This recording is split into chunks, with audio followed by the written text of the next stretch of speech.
going on, everyone? Welcome into another episode of the Dairyland Drive podcast, a special episode that we are dropping for the second time this week. We're going to take a little bit of a break from the NFL, and we're going to talk some college football. Collin, Mike, and Riley, as always, with us, the Dairyland Drive podcast. Boys, college football started. We're recording this on a Sunday. Started yesterday. Game overseas, top 25 matchup. Iowa State took down Kansas State 24-21, but kind of at least just got the Riley didn't like that game, thought it was total crap. Just at least got things rolling where college football is officially back. The Badgers start this upcoming Thursday. Illinois starts on Friday, a big slate of games on Saturday, but how good does it feel just to hear those words that college football is back? Feels awesome. During the college football season, this might sound kind of lame, but I always set my alarm on Saturday mornings for myself to get up early enough to watch College Game Day. Set my alarm specifically for that reason. Maybe I'm a loser. I don't know. I think that game was played over in Dublin, Ireland yesterday. Iowa State and Kansas State. I think the Badgers are playing over there in a couple years. Sure hope the weather's a little better than the weather they had yesterday. That field looked atrocious. I just like never not rains in Ireland when they have games over there. I mean, that's everyday life over there. But yeah, that's how like the last couple of years have been. That's just fucking always just pissing on everybody. But yes, Iowa State and Kansas State both fucking suck. The Big 12 is bad. And we'll get into the Big 12 here later on this episode of who we think is going to come out of it potentially in Riley's 12 teams making the college football playoff. But before we get to that, we're going to talk a little Big 10. Like I mentioned, Wisconsin opens this upcoming Thursday. And it's been a rough kind of year, I guess, for Badgers football. 5-7 last year, 2-2 in non-conference, then went 3-5 in Big Ten. They had that 5-game losing streak to end the season. Luke Fickell, who they brought in a couple years ago, kind of plucked him away from Cincinnati. I think everyone had high hopes of how good this hire could be and what level he could take this program to and kind of maybe get into that conversation of being the college football playoff every year. But 12-13 in the first two seasons under Luke Fickell, the Badgers are a lot of ups and downs. So I'm just going to start with this question in general. Mike, a Wisconsin Badgers football fan, is Luke Fickell officially on the hot seat entering year 3 as head coach for Wisconsin? I don't think so, solely for the reason because I think he just got a contract extension. I think they're going to give him another year probably to see how it goes. Especially I feel like because this year I think is going to be kind of skewed just because their schedule is so like brutal on paper. I don't know. I don't think he's going to be on the hot seat, at least internally. I mean, I think the fan base already has him on the hot seat if they didn't have him on the hot seat after week 1. If the shine didn't wear off totally after year 1, I would say the shine has definitely worn off after year 2. Yeah, I don't know. It's going to be interesting to see what the new offensive philosophy looks like without Phil Longo. I think they brought in Jeff Grimes, a little bit more of a ground and pound kind of philosophy, I think. I think there's kind of some expectation that they will perform better on the field, even though the results in the win-loss column might not show that this year. Maybe, hopefully, some more competitive games against some of the upper echelon teams. So if we can see that on the field, hopefully that's a little bit sign of some progress, some movement forward, and we can kind of make a upward trajectory next year from that. Yeah, and I'm gonna be nice. Like people that know, I fucking hate Wisconsin for whatever reason. I'm from Illinois, and I just don't like Wisconsin. Um, I think they'll be better. Like I don't. Their schedule is so fucking hard. Like I don't know if like you'll see a better record than 5-7. Like that's going through it. Like that's all I could give them if I was gonna make a prediction. Like, but I think they'll be better. I think they'll compete. I think they actually have a quarterback that's like. I'm not saying he's like good, but I don't. Billy Edwards Jr. like showed flat. He can run around he doesn't suck. Like he's not like it's not like what Iowa has to deal with every year. We're just having like just absolute shit. They have 3 starters back on the offensive line. They have a couple running backs. I think that'll be back this year. I can't pronounce the one dude's name. Not gonna try, but they still flex. Just like yeah, and oh no, it was no Yaka. Oh, Yaka Cade yeah, Yakinelli. yeah. I saw him in the spring stuff too. He was flashing. I saw a couple of, like they have guys like I don't know. It is their schedule is just so hard. They do have 8 back on defense as well. I think that's going to have to be their calling card. I think that'd be like they're just going to have to slow down teams and muck up the game. And like you said, new OC. Hopefully they get back to like what Wisconsin football is like always like when they've been good, what they've been like they run the ball and they play good defense. And that's just the formula because like you're not gonna pull like I'm sorry, it's just you're not gonna pull these athletic fucking recruits that like you can spread shit out and like that's how you're gonna beat the top teams in the Big Ten. Like you have to do it with like how Iowa's done it, like how Illinois is doing it now, because I'm not even Illinois can pull those freak athletes. Like you're just not going to. So yeah, I think they'll be better. It's like one of the hardest schedules in the Big Ten this year, let alone the country, honestly. So Yeah. having Alabama as a non-conference game, then you go into Big Ten play having Michigan, Iowa, Ohio State, Oregon, Indiana, and Illinois, and then you always have Minnesota at the end of the game, end of the season, whether Minnesota's good or not. Like that game is always it is what it is. Like it ends the battle. So At Minnesota too. Yeah. yeah, yeah. Yeah, I really hate that because I can't stand PJ Fleck. Like, it really bothers me that in my opinion, has a better program now than Wisconsin does. Like, that just drives me insane because I feel like he is so corny. His row the boat antics and whatnot. I can't stand the dude. He's like a salesman. He's like Oh my God. Yeah. He's a grade A douchebag. yeah.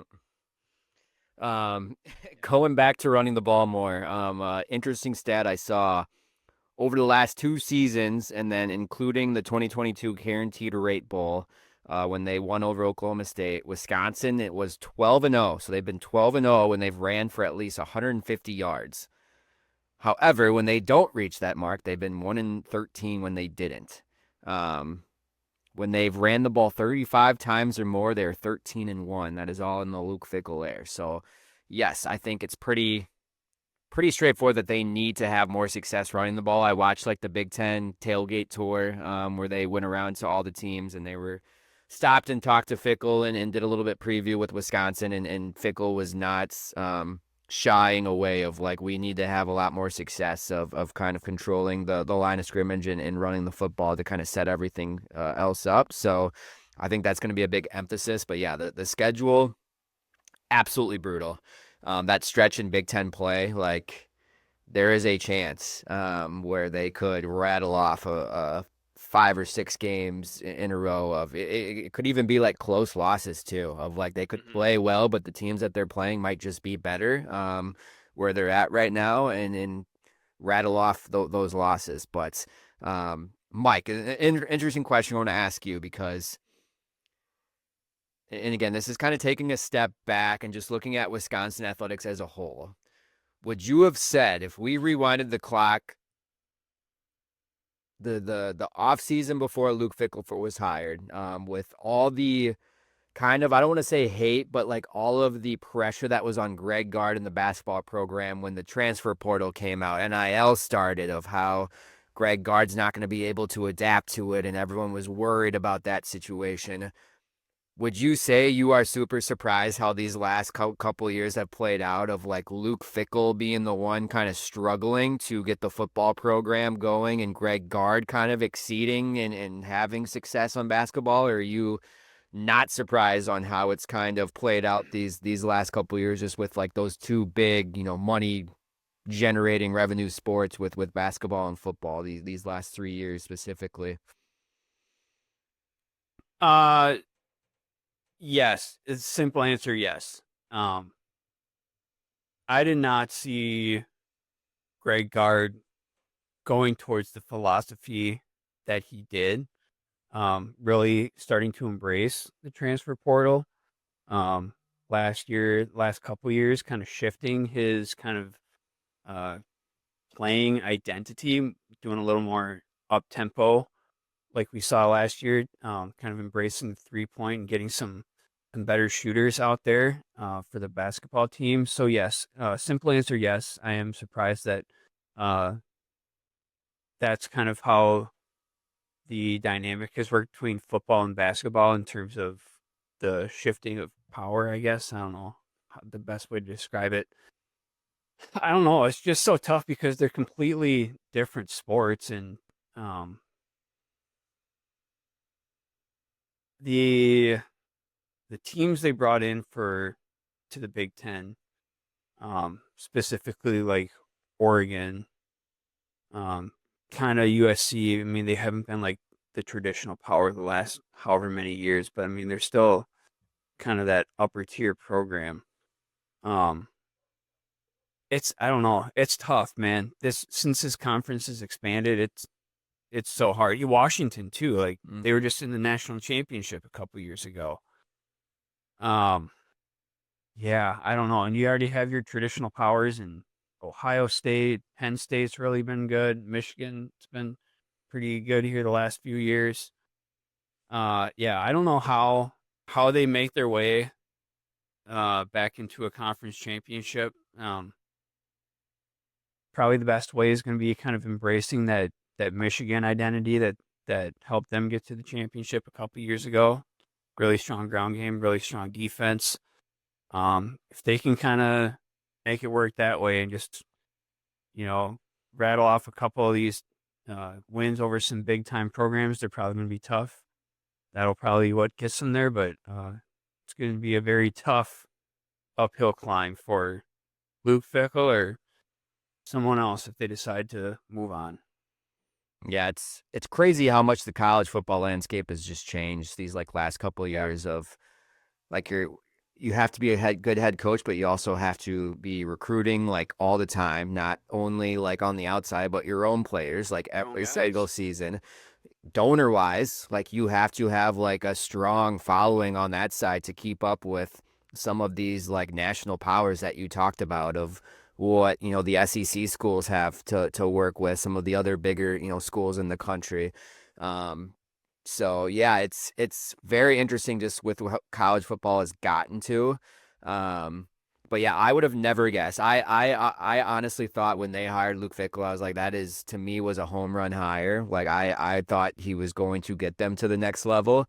But again, I think there's just been so many factors that have gone into it. I think the Phil Luongo was just kind of a huge swing and miss, and just didn't work out of that entire philosophy. Like I thought that was just a total shit couple seasons there with what they were trying to do, and obviously the bad luck that they had at quarterback. But yeah, I don't know.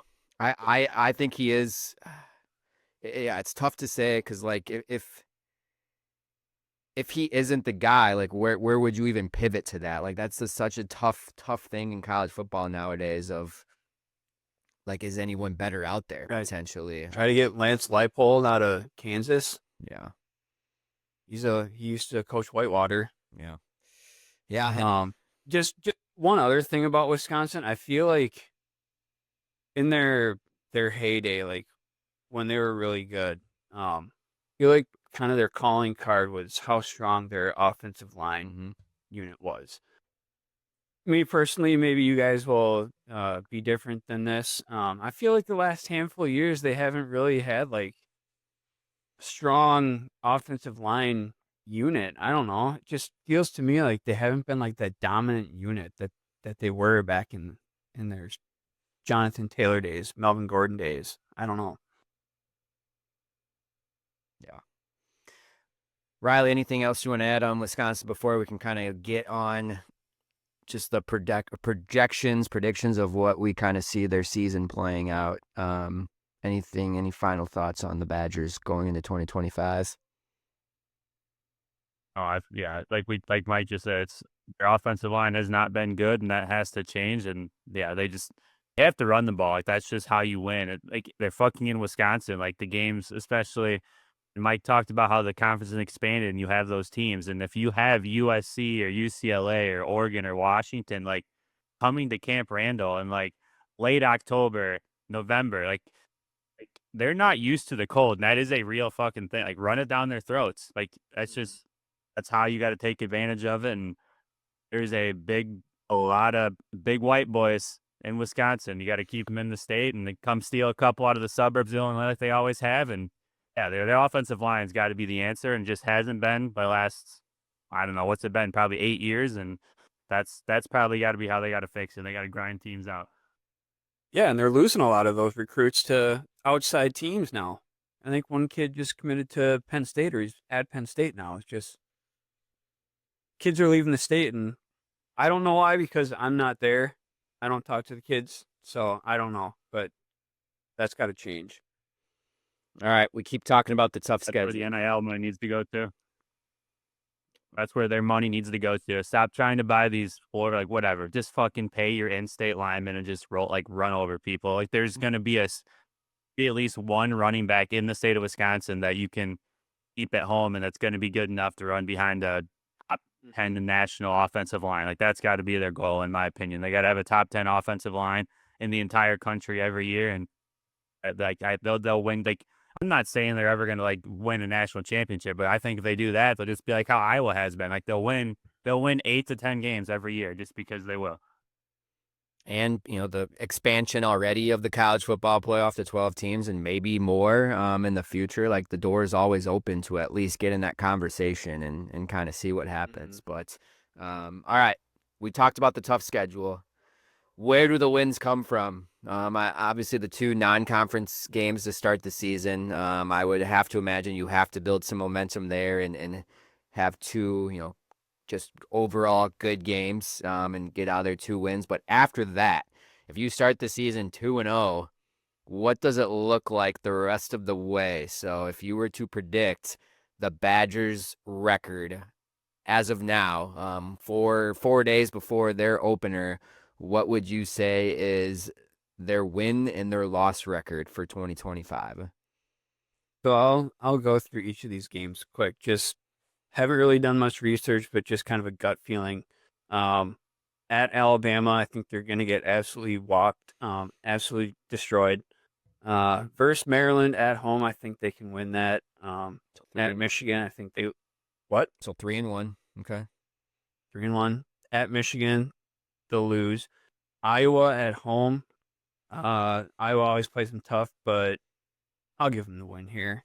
Versus Ohio State, I don't think they have a shot. At Oregon, no shot. Washington at home, I think Washington's got them there. At Indiana, I'm not a believer in Indiana. I think they can beat Indiana. Versus Illinois, I'm going to give Wisconsin the win here just because I hate Illinois. And at Minnesota, I think they lose at Minnesota. So was that 6-6? I think 6-6 you had them at. 2, 3, 4, 5, 6. Yes. 6-6. Riley, you agree with that, or where do you have them at? That's optimistic, obviously. I had them at like a 5-7. I had them. Yeah, it's gonna come down to the Minnesota game, the Washington game, and the Maryland game. I think is gonna really like those are 3 games they could win, and yeah, or it could be 3 games that they lose and they just everything crumbles, and that's where Fickle's gonna get shit canned, maybe potentially. I don't know, but those I think are the 3 big games because. I mean, I think there's top 4 or 5 clear-cut ones that like nobody expects them to win, so it is what it is. But those middle games, they have to win.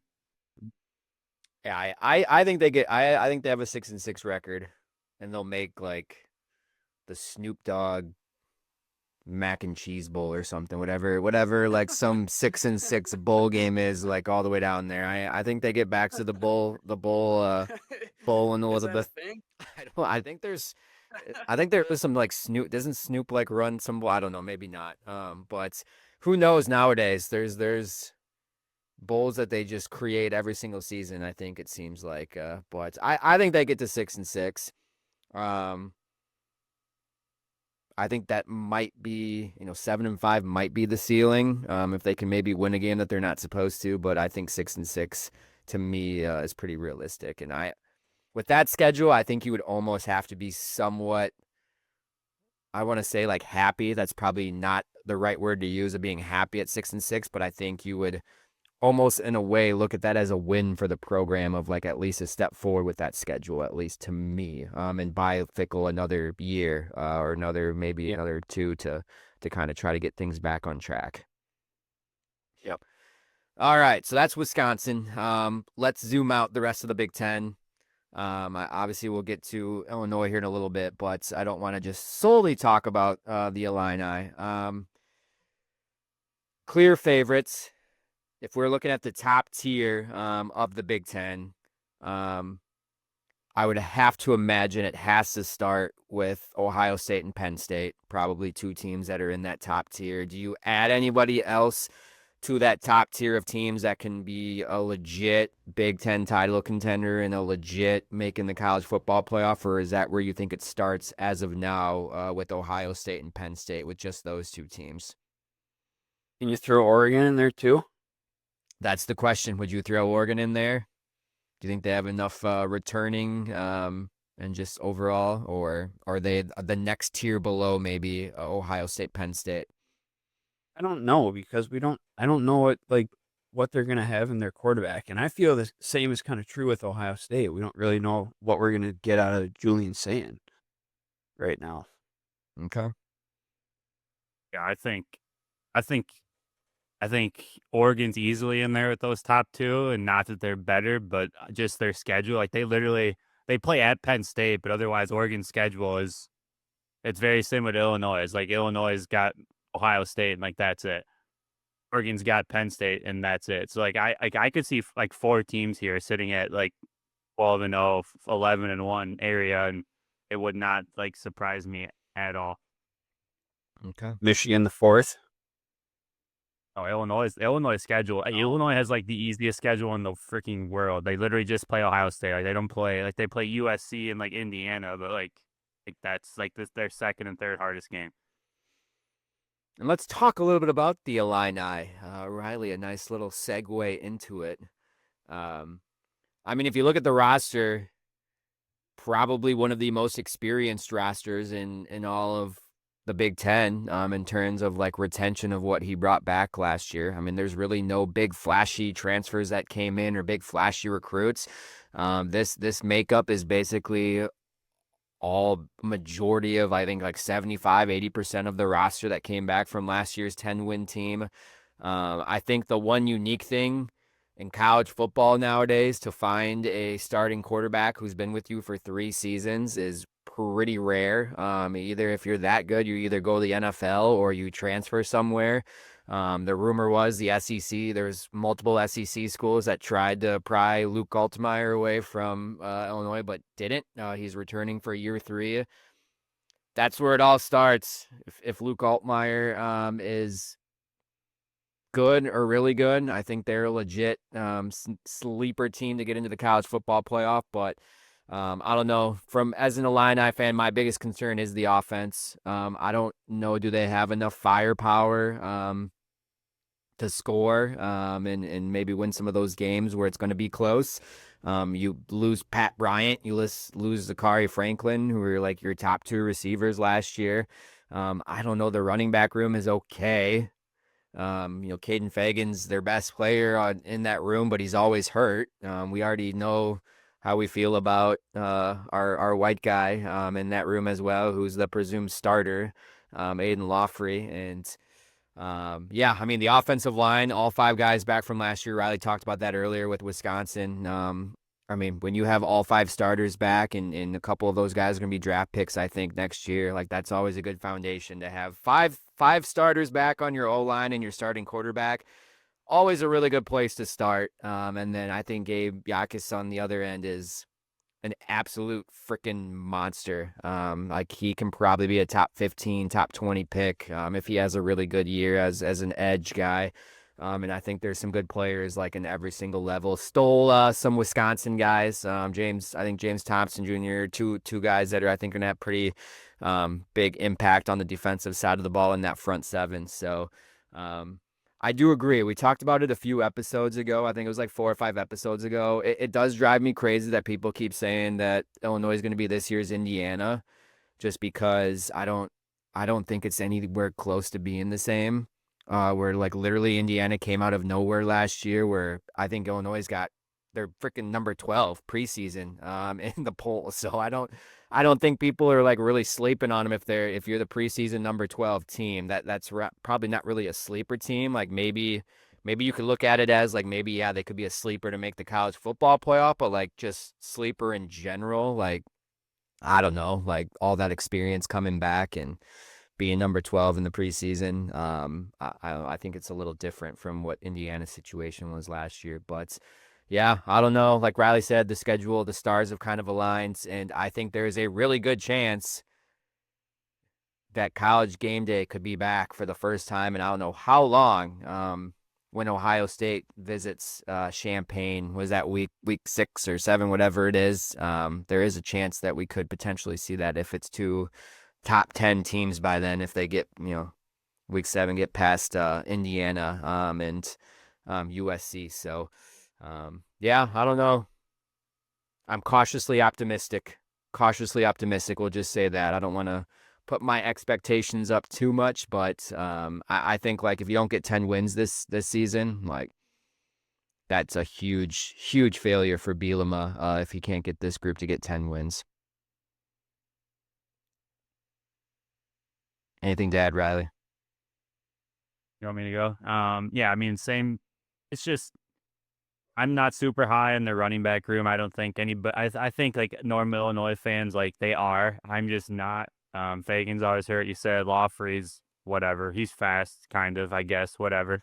I don't know. Running back room is just not great in my opinion. And yeah, losing the 2 receivers that you brought up. I mean, they brought in a transfer from West Virginia, I think, Hudson Clement. So I don't know. I think he'll be solid. They have Hank Beatty. I don't know. Never really probably the best when your 2 top receivers are white dudes and your top 4 skill guys are white dudes. Usually doesn't end well, but hopefully I'm wrong and we'll see. Yeah, I think they embrace their identity. They're going to run the ball out this year. The offensive line is great. They have 8, 9 starters back on defense. They got 4 transfers in, I believe, that they're all talking about could potentially start. So taking odds away from starters from last year. So 2 of those guys being from Wisconsin. So they have depth on defense. And I think that has to be their calling card. And I mean, they just kind of, I mean, you know what they're going to do in defense. They're going to line up and they're going to play 5 bigs and they're going to play man on the outside and say, fuck you, try to beat us. And that's just what they're going to do. And having one of the top edge rushers in the country, Yakus, that Collin brought up, he should have a big year. And yeah, I don't know. They have a couple good guys in the back end. Xavier Scott, I think, is a stud. So yeah, it all depends on how the passing game comes together. I mean, Altmaier's good, but those receivers, I think Hank Beatty's going to be the X factor, just the slot guy. I think how much he can get open, because I think teams are going to stack the box to take away the run because they're not going to respect these guys. So the receivers are going to have to get open. And Hank Beatty's a small school Illinois guy. It seems smart, very shifty, good with the ball in his hands, played actual high school quarterback. So he's super smart. Knows how to do it, knows what space he's looking for. I think he's got to be the X factor in offense this year. So, yeah, I mean, schedule-wise, like we said, it's just Ohio State. I mean, top tier. They avoided Oregon. They avoided Penn State. They avoided Michigan. They avoided Nebraska. Even people are saying Nebraska can be better, which they probably will. They avoided them. Yeah, it's just Indiana, USC, and then, they got basically just the Rutgers, Northwesterns, Wisconsins, Marylands of the world. Washington's not going to be as good. Purdue, like that's the rest of the Big Ten schedule. So it's three of the top tier team in Ohio State. Then you got Indiana and USC in that next wave. And yeah, I mean they have Duke as a non-conference game. I guess could be. We'll see. We'll see week 2. I think that is how good Illinois is because I think Duke will be decent, not great, but decent. So yeah, I don't know. I think 11 wins is obviously right there in front of them, but yeah, anything less than 10 would probably be considered a big failure for anybody in Illinois country. Yeah, and they haven't had back-to-back 10-win seasons since I think like 2001 or 2002, something like that, like way, way back in like the Kirk Kittner days. And it's been a while. So, all right, looking at the rest of the Big Ten list, Mike, you have anything to add about Illinois? I'm assuming not. We can just move forward if you don't. That's totally okay. Some of these other teams, Michigan, obviously the champs just a couple of years ago. Huge expectations for a true freshman, 5-star, like bringing in, like he's probably set for life, just what he's getting for NIL wise. I don't know what the exact number is, but Bryce Underwood, maybe one of the most hyped Michigan recruits in a long, long time, if not ever. Where do we see Michigan kind of fitting into all of this? Do you think they could maybe play spoiler and be sneaky contenders in the Big Ten, or do you think we're going to see some potential growing pains from the freshman quarterback and maybe they're in that second or third tier? But I guess just looking at Michigan, just interested to see where you guys kind of see them fitting in the title race, just with everything that they have back and their schedule wise. Well, looking at their schedule here, I think their schedule sets up pretty nicely for them to make a run at it, even with a true freshman at quarterback. Their only preseason top 25 games right now are at Oklahoma week 2, and then obviously finishing at home against Ohio State last week of the regular season. They got they're at Nebraska, at USC, Washington at home. Otherwise, I feel like kind of based on the momentum they had at the end of last season, I feel like they have a pretty decent shot at making a run at it here, playing spoiler. Who knows? Maybe they can keep ruining Ohio State's Big Ten championship prospects here another year. I think they have a decent chance just based on their schedule. Yeah, I agree. Their schedule sits pretty well for them. Nobody really knows how good Oklahoma is going to be. They obviously have Ohio State's number at the end of the year, so I don't know. I mean, yeah, it just sits well for them. I think their offensive line, I think they returned 3 guys. It just has to be a lot better. They have to get back to what they did. They have to run the ball, especially with if Bryce Underwood's going to be the starter, which he probably will. So having a true freshman quarterback, even as highly touted as he is, like run game is a big deal. And I mean, they got the Alabama transfer running back Justice Haynes, he was good at Alabama when he got touches. He just didn't get the ball very much because the running backs Alabama had. So they have a legit running back there. Oh yeah, I mean they have nobody to throw to. The receivers last year were not good. Colston Loveland is now with the Bears in the NFL. So he's not going to get much help there. So I think they're going to go as their offensive line goes, and I'm not super high on it. So schedule wise, it does sit well. You can at least easily see them going 11-1, 10-2, but I don't know. I'd say they're probably more of a 8-9 win team just because they just don't have enough offensively to help. Bryce Underwood at quarterback is a freshman unless their offensive line just becomes dominant, which like we've seen in the past 3-4 years, it's possible. So could be wrong. Like that's 11 wins is right there, but I don't know. It all depends on that offensive line. I think the defense, if they have 7 starters back, they were decent last year. I don't know. Wink Martindale's there. He's obviously an NFL caliber DC. So we'll see what he can second season there if they can get a little more advanced and the defense should get better. So yeah, I'm gonna put all the pressure in the offensive line up there. The entire offense has to go through them. Okay. I think we kind of almost have a consensus. We have pretty much I think a clear maybe top 5 just from some of the teams we've talked about.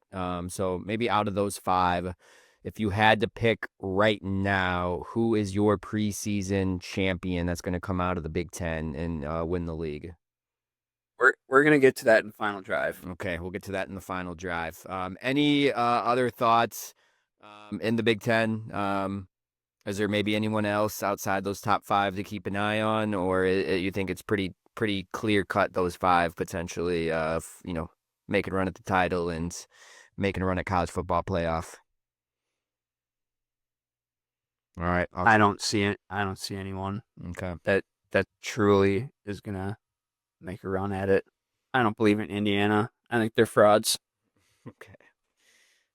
Indiana has some guys back. It's just, their quarterback they got coming in. People can keep fucking talking about him all they want, but it's like, Jesus, he was not been like that fucking good. Like, relax, people. But they have guys back. They have like 8 guys back on both sides of the ball. But yeah, quarterback's kind of fucking important.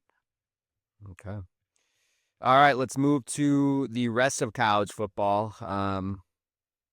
I don't know, Riley, if you want to talk about your Florida Gators, if we give you a 2-minute warning here, if you had to preview Florida, your excitement, or are they going to piss you off this year, or are you excited about them? If you had a 2-minute warning right now, 2 minutes on the clock, break down the Florida Gators going into the 2025 season.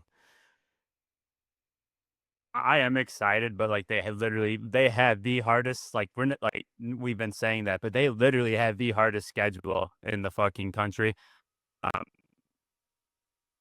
all starts with DJ Lagway. Everybody's super high on him. Obviously, he's only going to be a true sophomore, so he's got 2 years there still regardless. Their running back, Jordan Ball, is also a true sophomore.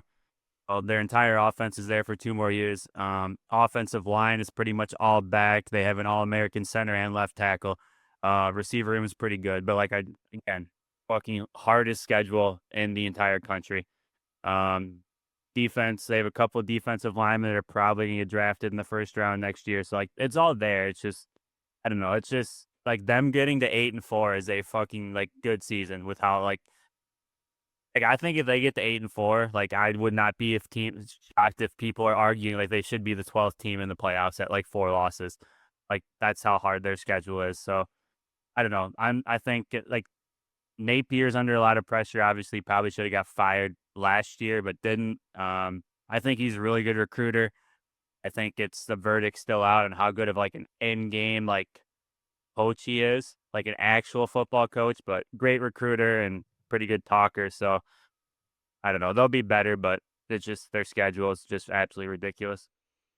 By the way, did either of you guys watch that Netflix docuseries that came out about the SEC? I think it was Any Given Saturday, just following to that was pretty freaking sweet. And even the Florida episode with Graham Mertz and DJ Langway, and then you mentioned just all the outside pressure, just the entire season. I thought that was a pretty good episode, but I don't want to spoil any more of Mike's fill in the blank. So I think what we're going to do now is go to Mike's segment here before we get to our college football playoff, just in case we have some questions geared to that. So Mike, I will turn it over to you. You have another fun segment for this episode to fill in some blanks for the college football season. Okay. So at the top of this episode, we talked about what I thought of Luke Fickell and his kind of status, being on the hot seat or not. First question. Luke Fickell's status at the end of the season will be blank. I think if they get to Take it however you want it. I think if they get to a bowl game, it buys them another year. I think if they miss out, on another bowl game for back-to-back seasons, I just don't know how you bring him back, even though he just signed the extension. I think there's going to be a lot of donors raising money to buy him out potentially and try to move on. That's just the landscape of college football nowadays. And, Wisconsin has struggled in recent years, but they're still a pretty proud program in what they've done there in the last couple decades. So if you have back-to-back seasons of not making a bowl game, I think the chatter is going to get a lot more louder and the hot seat's going to get even hotter. I just don't know how you can come back from him if you do that. I think he'll be signing a contract to be a coordinator at Ohio State because I think Ohio State's going to have a great year and both their coordinators are going to be in the NFL after this year. So both spots will be open. Okay.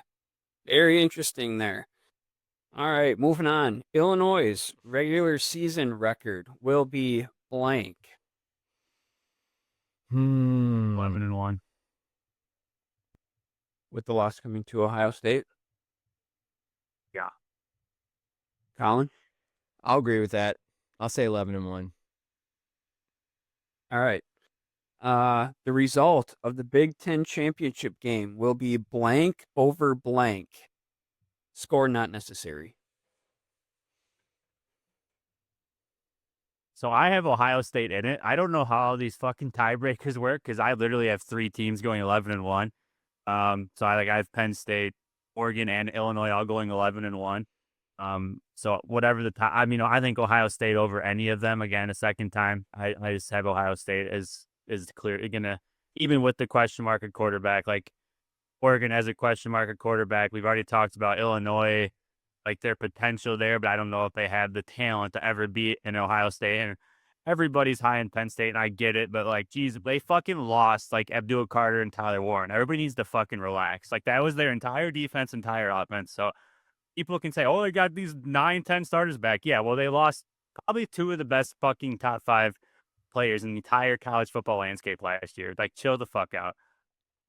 Yeah, I still think Ohio State's the best team. I think they have the best, in my opinion. I think they might have the best player in college football on offense.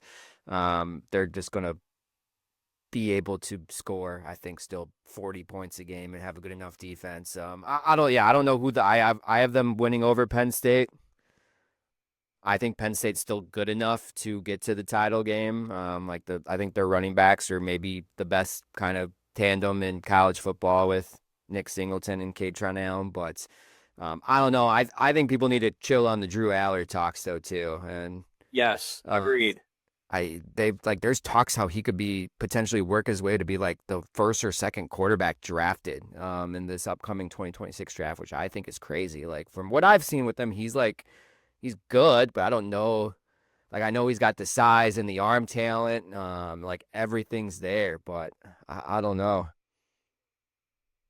Every time you bring a tight end to play wildcat quarterback, a couple of snaps a game, your starting quarterback's not the fucking guy, and your own coaching staff knows that. So, and did that with Tyler Warren last year. That's a direct shot, because that's not fucking happening with it doesn't happen. If like he's the guy, you don't take him from underneath center. So, I don't even know how good he's truly been. I think the run game helped him a lot, and I think obviously Tyler Warren. And without him, we'll see what he can do through the air this year. I'm not super high on him.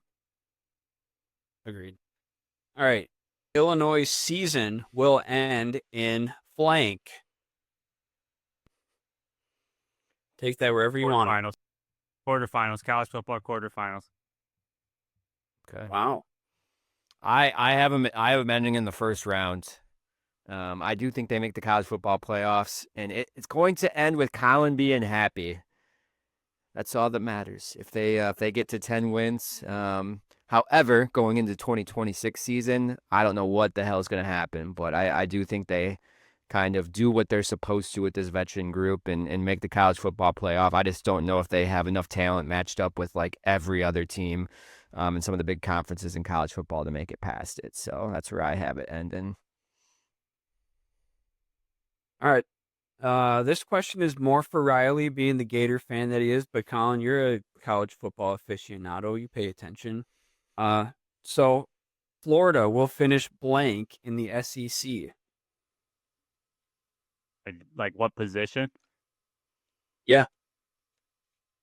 Fucking like 7th or 8th, like going 8-4. Like I've talked about their schedule is just ridiculous. They have to play like Bama, Texas, and Georgia, so it's just middle of the pack somewhere. I don't know. I think they should beat everybody else. So anywhere from 7 to 8, 9th, I guess, the middle of the pack somewhere. Yeah, I would have to imagine. I'll take Riley's word from if they're 8-4. I would have to think that's kind of like in that second or third tier of just with how good the SEC is. So, yeah, I'll say right around the middle of the pack as well. I don't even know how many teams are in the SEC nowadays with all the additions and stuff. Is it 14? or I think something. it's yeah. 14. All right. Yeah, I'll go seventh or eighth. Okay. Last one. Blank will win the Heisman Trophy.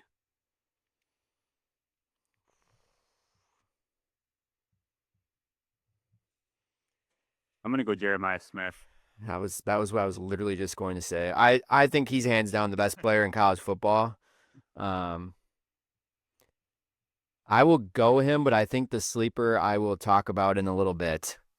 There is a sleeper candidate who I think is the best returning quarterback in college football wise, and he plays for Clemson.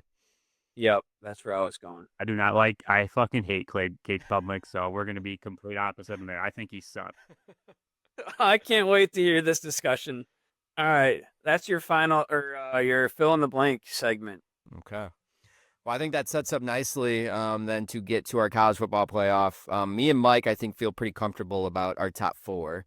Riley, I know you felt confident about like 11 of them and threw a 12th in there. So I will start with you, Riley. You're 1 to 12. Me and Mike can maybe agree or disagree if there's like a team in there that we just don't see it making it, or maybe a team that you left out. So I'll have you kind of be the baseline. Who are your 12 teams in college football making the playoffs this year? So I have Ohio State. Obviously, I've talked about how high I am them, and then I just talked shit about Cade Club. I don't think he sucks. That was just be a little dramatic, obviously, but I just don't think he's as good as people are acting like he's going to be. But Clemson, just because the ACC is so fucking bad, and they play South Carolina at the end of the year, I get that. I think South Carolina sucks as well. I get they have a stud quarterback, and he is a stud. The other 10 guys out there, they're not fucking good. I think Notre Dame can have another great year and potentially end this regular season undefeated. I think Bama will be back. Little bit easier schedule for in the SEC terms. Non-conference, not too bad either.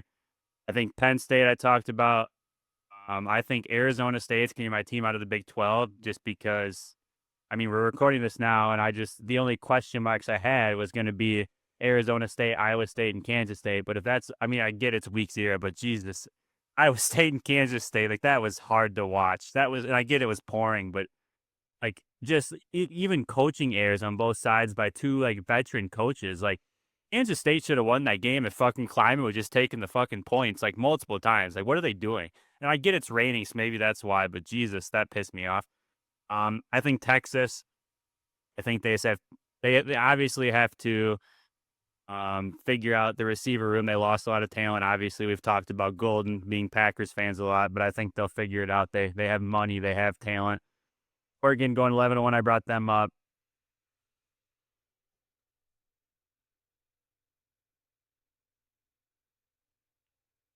All right, we might have lost him, so hang in there. Hang in there with us. Riley experiencing technical difficulties. So while he figures it out, I'll just throw my 12 in there and see if he gets back in time. Mike, I don't know if you have it. So here is my 12. 1 to 12. 4. Mike has 4 of the 12. We'll get to the semifinals. So Texas, Ohio State, Clemson, Arizona State, Penn State, LSU, Notre Dame, Oregon, Miami, Alabama, Illinois, and Boise State. Those are my 12. Riley is back in here of where you left off. So if you want to finish your 12, I just gave my 12 really quick as we get you back here after your technical difficulties. Go ahead. What was the last team you heard? Oregon? Yes, I me? believe so. Yep. Like, so this is where it started to get hard. I'm putting Georgia in there just because I trust Kirby Smart. I don't know how good their offense is going to be. I think there's a million question marks there.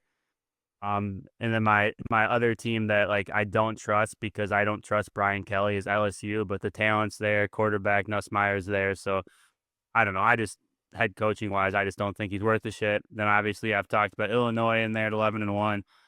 And then my non-power 5 team, and then I was trying so hard to like talk myself into anybody else, but like it's just like Boise State's got too much back, and like nobody else really sticks out to me. And like I'm like trying to talk myself into Navy. Navy's got a fuck ton back, and I don't know. I don't know. I would love it if Navy could somehow. That'd be so funny, I think. But Yep, those are my 12. So Ohio State, Clemson, Notre Dame, Bama, Penn State, Arizona State, Texas, Oregon, Georgia, LSU, Illinois, and Boise.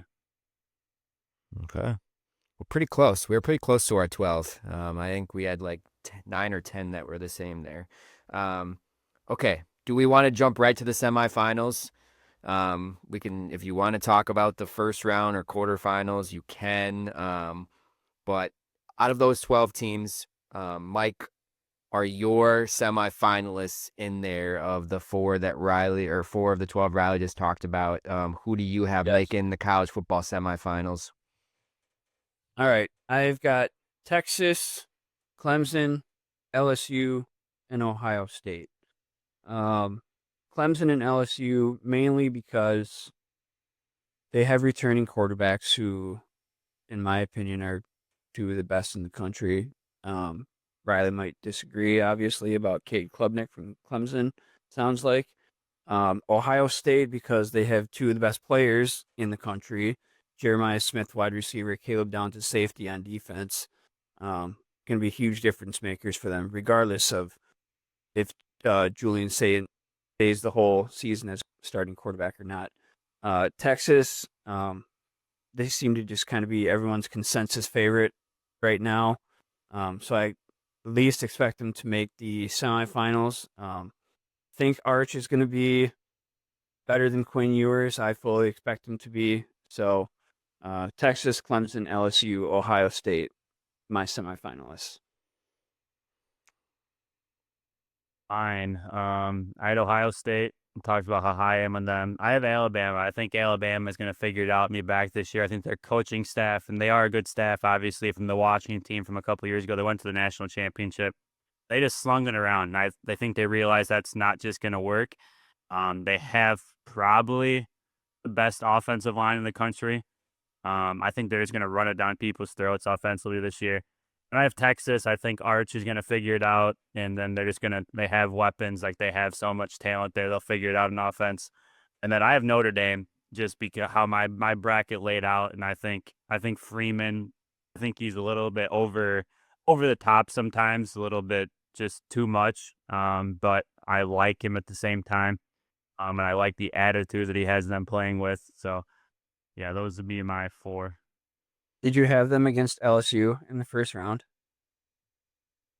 I had Notre Dame as my 3, so I had them as a bye, and then I had them matched up with the Arizona State and Illinois winner, which that's when I said Illinois is gonna make it to the quarters. I'm putting it in out there and positive vibes that Illinois somehow gets matched up with Arizona State in the first round. That's their way to win a game. Yeah. Okay. Could you imagine Brian Kelly going back to Notre Dame though for a playoff game? They would boo the hell out of him. Oh yeah. I would be all for it too. I think he sucks. That episode too. Just talking about the any given Saturday. I don't know. I've never liked Brian Kelly either. He's very, very full of himself. Arrogant. Yeah, very arrogant. Well, just him and what was it? Was it Jaden Daniels? They were like back to back, like the rotating camera. Like, I don't know how many times I saw that where he was trying to like act cool of like getting him in the recruitment and all that. But okay, I had Texas, Notre Dame, Clemson, and Ohio State. So those were my final 4 teams. All right, championship. Who makes the championship game? And who? We'll just start there. Who makes your championship game out of those 4? Texas and Ohio State. Texas and Ohio State, Riley? Yep. Same. Okay, I had Texas and Clemson, so different there. And then who is your winner in the 2025 college football champion, or I guess would be 2026 by then. But the 2025-2026 season, who's the winner? Oh man, I'm gonna go Texas here. I think it would be a really good close game. Oh man, yeah. I don't know. I like Sark. I like Steve Sarkisian. I want to see him win one. So I think it's gonna be Texas. They're back. I just got to go with Ohio State. There's just, if they stay healthy, there's just too much talent. Like, it freaks on both. Like, like we were saying, Texas is good. Like they're going to find guys. Like Ohio State, like we know the question mark's quarterback, and that's a big deal, and I get that. But Jesus, Jeremiah Smith, and we talked about Caleb Deck. They're not. They're like top 2 NFL picks. Like, and they just and there's multiple. Like there's so many guys. Sonny Sykes on defense. Like there's just Ohio State's just so fucking stacked. All right, might come some surprise. I have Clemson winning the national championship. I think this is like the most talented team that Dabo's had since when they were dominant there for that 3-4 year stretch back in the Deshaun Watson and all of that. You talked about Cade Klubnik. I think their offensive line, 4 graduate guys that have combined for 120 career starts. Defensive line. I mean, there's just first round draft picks like at every single position, it seems like Clemson, especially on defense. Peter Woods, TJ Parker on your defensive line. Rookie of the year linebacker last year in the ACC, Sammy Brown, and then you got Avion Terrell at corner. Like those are a couple of top, I think, 20 picks. So I don't know. The schedule's easy. Yes, we talked about like the ACC sucks. I think that's going to set them up to kind of have like a favorable seed in the college football playoff. And I don't know. I think they're just going to start playing well at the end of the season and maybe surprise some teams. And let's not forget adding Tom Allen as a defensive coordinator, which I always like Tom Allen as a coach and think he's a pretty good defensive mind. So that's who I have as my national champion. I'll just say my hate is just because, like, and I get his stats are insane, but like you just said, the ACC is terrible. And any good team he played last year, like they only scored 3 points against Georgia. Offense and him were just there's nothing there. South Carolina team of the year, they lost 17-14. Offense not existent. And they also Louisville was better. They only scored 21 points against them. So it's just like get it, but like he's just got to do it. Show me something like against somebody that doesn't suck. My only thing is I see the flashes, but like it's always against teams that I'm like, cool, they beat Wake Forest, they beat Syracuse. Like I don't know. He just got to do it against a team that I think like doesn't suck. I just have to see it. Well, I mean, we're gonna find out. He plays they play LSU right 1st, so we'll find out real fast which one of those 2 quarterbacks is a fraud or not.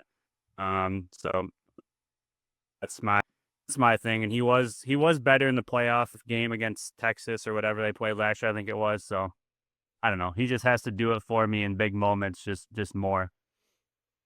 All right. Well, that is our projected college football playoffs and who we think is going to win. The, I guess, full slate of games is going to start this upcoming week. We talked about Wisconsin on Thursday, Illinois on Friday, and then a pretty decent slate on Saturday, headlined by how about Texas and Ohio State, an 11 o'clock game on Saturday. I'm going to guess the big noon kickoff for Fox there. Going to be, I think, pretty damn good and maybe answer a lot of questions with that of how good both teams are and some of these newcomers. But any closing thoughts for the college football season before we wrap this up, other than it is officially back and my God, does it feel good? I want to talk a little D3 football here quick. Go for it. I just want to ask, Collin, you have a prediction for the WIAC winner? From what I saw, I can give you preseason top 25. You got La Crosse at 11, Platteville at 15, River Falls at 19, Whitewater at 24, and then you got Oshkosh and Stout also receiving votes. Yeah. So I feel like it's going to be the same as last year, as all of them are going to beat each other at least once or twice, and it's going to be very interesting of how it kind of plays out, of who wins it and who makes the playoffs. I would like to think La Crosse, UWL will. However, after kind of last year's, I want to say disappointment, because they did still make the playoffs, and that's obviously not easy to do with just the select teams that get it every season. But I would like to think that they have one of those years where they just dominate, maybe one loss and kind of clean the clock on everyone else and get a couple home games. But gotta roll with the alma mater, probably, I would have to say.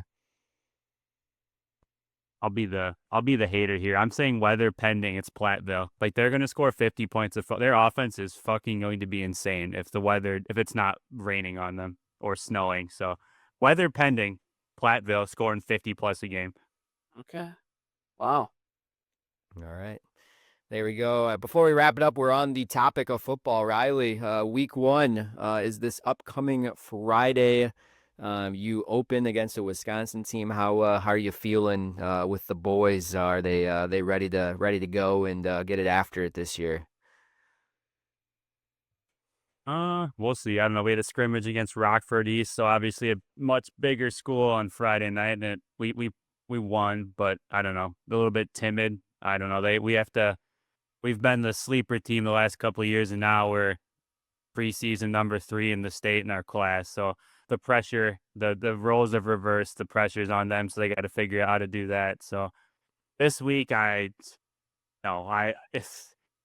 guys think I'm moody now with the pack talking about Packers. Just the combination of Packers and Friday nights coming up the next 9 weeks. You guys are going to be in for an emotional roller coaster from me. So we'll see. So I don't know. I should not be too upset after this Friday. I would not think. I don't think this team can probably hang with us. But next week we've talked about it's going to be number 3 versus number 1. So we'll see. So going into the Packers' first home game, I might just already be on full full tilt. Put me in a hole somewhere and just not talk to me. All right. Let's get out of here. Everyone, thanks for listening on the special episode that we had this week, our college football preview. Like I said, it is coming very quickly with Wisconsin, Illinois, and a lot of fun games on Saturday this week to start the college football season. But as always, keep giving us those 5-star reviews. Keep sharing the Dairyland Drive podcast on Spotify, Apple, however you listen to it, on YouTube. Just keep listening. Give us a comment who you have your eyes on this year for the college football season. How do you think Wisconsin's going to do? Or if you have any other fandoms of our listeners that you follow, we like those comments and like to follow along. But as always, Collin, Mike, and Riley, thanks for listening. We will see you next episode. On Wisconsin.